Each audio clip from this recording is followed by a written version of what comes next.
back to San Francisco, I called the city up in my memory, explored the streets as they were years ago, the streets I had walked through every day, the buildings, the smells of grilled pork and sewage that filled the air of my neighborhood afternoon, and everything remained clear to me, or so I thought.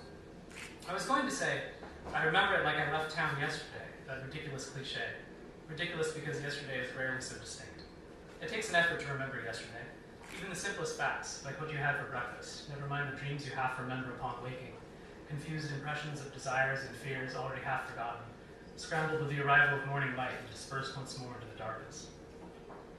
But take the layout of schools I went to 10, 20 years ago, the way the first girl I ever kissed held on to me with uncertain strength, certain days spent in a library one summer between lives, in a city where I hadn't been for a dozen years, the weight and warmth of the woman I held 3 nights ago, whom I may hold again one night, a certain morning in a cafe in San Francisco where we discussed our future, me and Sophia, or rather the absence of our future, over coffee so well made it seemed to mock our poorly assembled life together.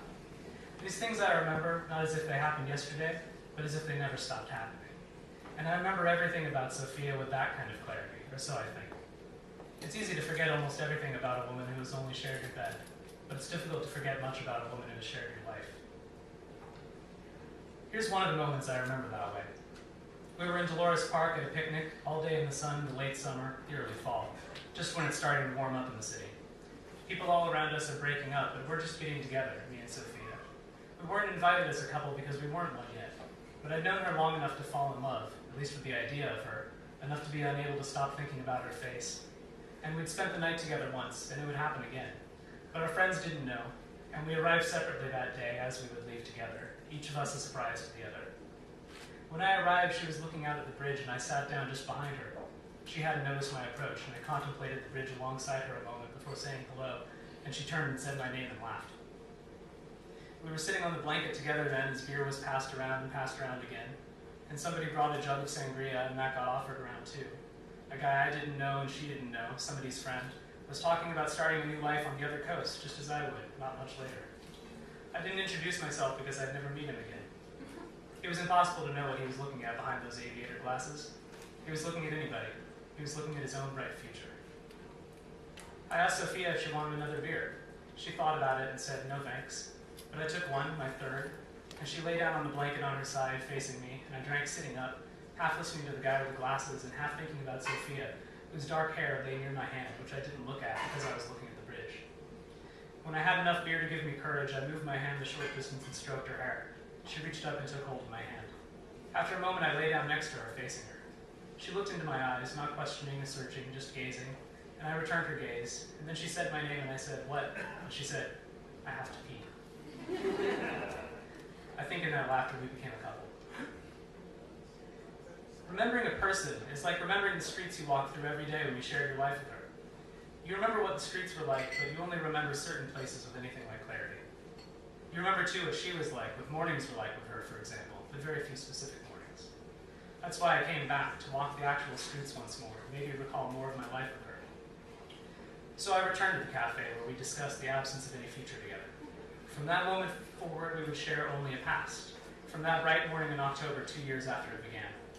It ended in that cafe, but in a way it started there too. I met her briefly at some party, which I don't remember, and then the next week one morning I was having a coffee, reading, resting my book on the rough-hewn planks they used for tables, and I heard my name and looked up.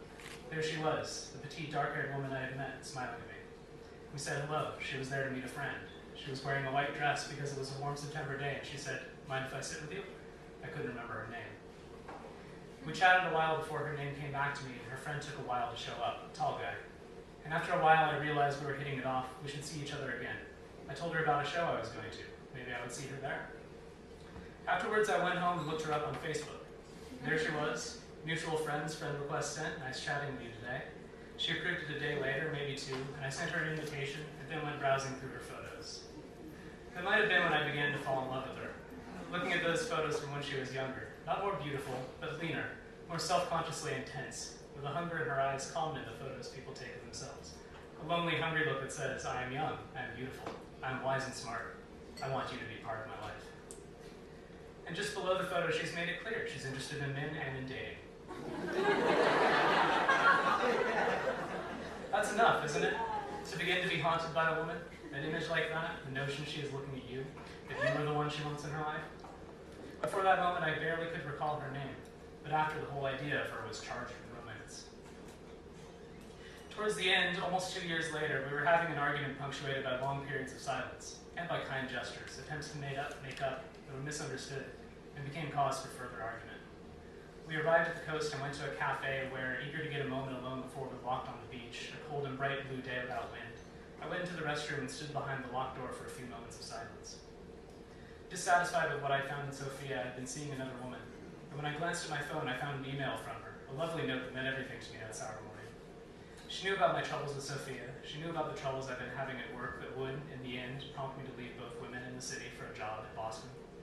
Though we'd slept together, spent days together, though she was in love with me, wanted to be with me, she sent me a note of encouragement, of hopes that everything would be made right. It made a certain sense. She loved me, but perhaps hoped it would pass. She was thrifty. She always thought it was better to repair what you have, if repairs can be made, than replace it with something new. She wrote nothing about Sophia except obliquely, and this brief note of encouragement from my lover had an odd effect. Her generosity should have turned me against Sophia, who had been acting petty for several days, but instead it not only cheered me up, but set an example. The whole day was transformed. I was more generous, smiled more, brought Sophia around finally, and that day we walked amongst the driftwood sculptures and etchings on the sand, laughing and talking about the big things without getting solemn, letting disagreements go. My lover's note added a month to my relationship with Sophia, perhaps more. Why is it sometimes so difficult to remember the details of the first time you saw somebody when the last time you saw her is so sharp? Is it because when you met, she meant nothing to you, but when you parted, she perhaps meant everything, or had? It had been over for a while. Each of us had moved on to separate lives, and I had gone for a walk over in the park again. I was in the habit. It was evening and it was growing cold. The breeze was picking up and rustling the trees, and I saw her sitting alone in the grass as if she'd been sitting there all evening, waiting for the sun to set. Her back was turned to me. She was down the hill and I was on the path above, so she hadn't seen me. I stood for a while looking at her, wanting to go over and say hello, see how she was doing, let her know that things were going fine with me, that I would be leaving the city in a matter of weeks for a job. But then again, I thought we had probably said enough to one another by then, more than enough. The breeze picked up and I zipped my collar and continued along the path without stepping any closer to her. And so now when I think of her there in that patch of grass, her straight back and long dark hair, the sky growing dark and the gray bridge in the distance, contemplating it together but separately once more. It wasn't the farewell I wanted, but it was the farewell I got, and I have to be content with that memory now. Thanks.